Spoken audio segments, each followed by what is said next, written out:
Hi, and welcome to week 4. You're looking at week 4. Week 4's topics are sociology, anthropology, which are social structures and culture. You're going to learn more about why we should teach anthropology. You're going to compare a common variant of folklore with a cross-cultural variant. You're going to explain multicultural terms and how they relate to multicultural education and research a bullying activity for our social-emotional learning activity this week. Your group work consists of identifying resources of the 3 levels of culture. Now we're going to go over all of that here so you hopefully have a better understanding of what the expectations are for this week. You're viewing the video, which is the first activity. The second is to read chapter 13. Yes, we're skipping ahead and we're going to skip around a little bit, but we're going to actually take a look at anthropology and sociology. So the first question you're going to respond to is, what is anthropology and why should we teach it? You're going to view the video and respond to these questions. Here's the video. These are the questions. What is anthropology and why should we teach it? Use evidence from the video and textbook, chapter 13, in your responses. Post your response in this Dropbox. We're going to take a look at folklore. We're going to locate 2 versions of the same folklore story. This is part of culture. Folklore. One should be the common variant of a folklore. That's the typical folktale, fairy tale that you probably have heard of, the common one. The other one should be a cross-cultural variant for comparison purposes. So you might have the typical folktale, and then you might have another one from another country. And so that's what you're going to do, is take a look at both. There's both. So maybe it's Cinderella, and you're going to have one, or it could be Goldilocks, and it would be 2 variants of that folktale. You're going to create a summary story map graphic organizer. You're going to note the following story elements: architecture, clothing, weather, time period, and any other cultural characteristics depicted in the text and illustrations. Be sure to reference the books you've chosen with APA 7th edition citations. Once your story map graphic organizer is complete, then respond to the following questions. What changes take place as the story is read between the 2 cultures? What features remain the same? Post your summary story map graphic organizer and your responses in this Dropbox, and then you're going to comment on 2 of your colleagues' postings. Then we're going to take a look at multicultural education. Here, I want you to explain the following terms: cultural diversity, you'll find that on page 399, ethnicity on page 400, and cultural responsive teaching on page 401. And you're going to show how each relate to the 4 approaches to multicultural education: contribution, which is on page 403, additive, page 404, transformative in page 404, and social action on page 404. And you're going to post that in this Dropbox as well. The social emotional learning activity this week is healthy self-esteem. You're going to locate a resource on bullying that you would use with students in the classroom. You may use one of the resources from the Social-Emotional Culture Anchor Competency Guide that you have previously worked with. Possible social-emotional culture anchor competencies could be create community, building trusting relationships, or responding constructively across differences.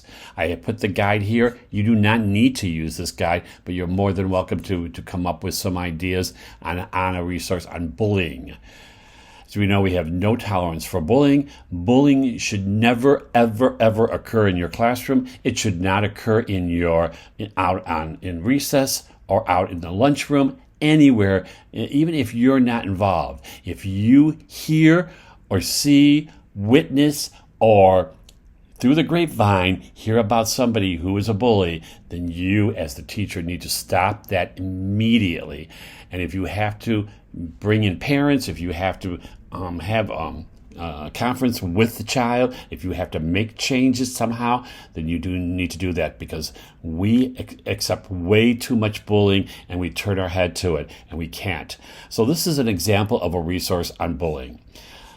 I'm going to view this video. It's called Don't Laugh at Me. It's also a children's book with the same title. I'm going to view that in my classroom.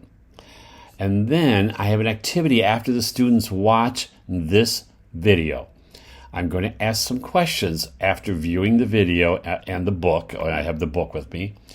What are some of the lyrics in that song that made you feel happy?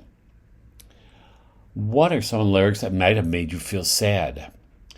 Did you have other feelings while listening? What were they, and what were the lyrics at that time? Let's list the feelings you experienced when you listened to the song. I may have them listen to the video or watch the video one more time. I'm going to chart the feelings using a Venn diagram using headings happy and sad, and both as feelings are identified. I'm going to explore a couple of feelings charted. How many of you felt that feeling during the video? A show of hands. When in the song did you feel that video?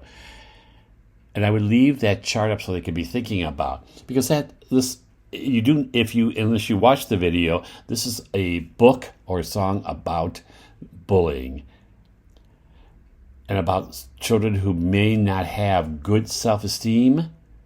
And we need to encourage self-esteem, and we need to make sure that they stand up for themselves against bullies. And what we know about bullying, and we know about bullies, are they most likely aren't happy in their lives about something, and that's why they become a bully. But as teachers, we need to make sure that it doesn't occur in our classroom, and that's why we build our community using social learning, social-emotional learning activities, and why we take a look at the anchor competencies and make sure we're covering those in our classroom. Our group work this week, you click on this link here, it will take you to our group work, and that looks like this here. Now, this looks a little bit different because you're only going to see your group. I see all 4 of your groups, of course. So this week, each member of the group will select one level of culture as identified in Chapter 13. You're going to identify 3 resources from the internet which best exemplifies that particular level of culture. Once all the members have identified the level of culture they chose and the 3 resources, then all the members of the group will comment and add another resource for the levels of culture. So you're going to pick one of these, the concrete level, the behavior level, or the symbolic level. These are the page numbers. I see I have an extra 0 there in that page number. I will remove that. But anyways, what you need to do then is read about that and then identify 3 resources that exemplifies that particular level of culture.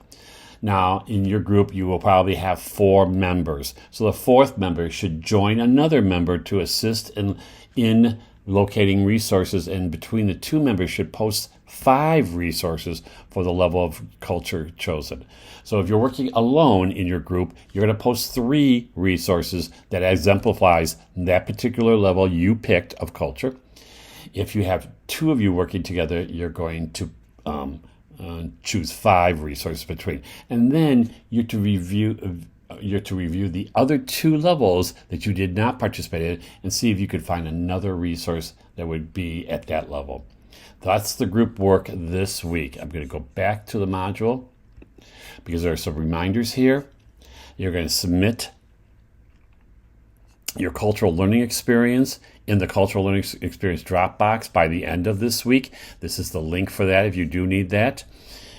Make sure you do that physically and not online, and you're going to pick some experience, some event, something different than what you would have in your culture. So you might go to a restaurant, you might go to a ethnic grocery store, you may to pick up some items for a recipe that you're going to cook that you normally wouldn't cook or bake, or you're going to go experience a church service that you would not normally participate in. There's lots of different things you can do, so you're experiencing a culture other than your own. That is due this week, a reflection on that. If you can take pictures of anything about that, add that to your experience. If there's a website, add the link. There's so many things you can do to put in your reflection.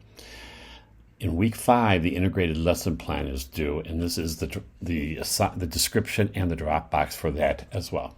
And that is this week, week 4. We're almost at the halfway mark already. As always, I'll see you online. If you have questions, please don't hesitate to ask me.